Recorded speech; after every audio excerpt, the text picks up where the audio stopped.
শাহরুখ পুত্র আরিয়ান খান বাবা শাহরুখ খান ও বোন সুহানার মতো অভিনয়ে পা দিলেন না, বরং প্রথম থেকেই তিনি পরিচালক হওয়ার স্বপ্ন দেখেছিলেন। সেই স্বপ্ন নিয়েই কাজ করে যাচ্ছেন। অবশেষে নেটফ্লিক্সে মুক্তি পেতে যাচ্ছে আরিয়ান খানের প্রথম ওয়েব সিরিজ প্রযোজনা করছেন শাহরুখের রেড চিলিজ এন্টারটেইনমেন্ট। বলিউডের ছেলের ক্যারিয়ার গড়তে এবার এগিয়ে এলেন শাহরুখ ও গৌরী খান।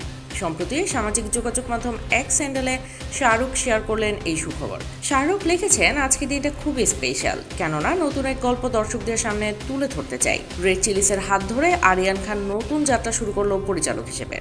শাহরুখের কথায়, আরিয়ানের এই সিরিজ দেখা যাবে নেটফ্লিক্সে। এখনও এটির নাম ঠিক হয়নি, তবে প্রচুর টুইস্ট আর প্রচুর ইমোশনে ভরা এই ওয়েব সিরিজ।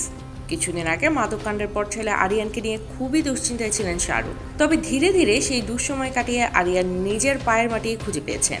আর এই ব্যাপারে প্রথম থেকেই পাশে পেয়েছেন বাবা শাহরুখকে, তেমনি এবারও আরিয়ান পাশে পেলেন তাকে।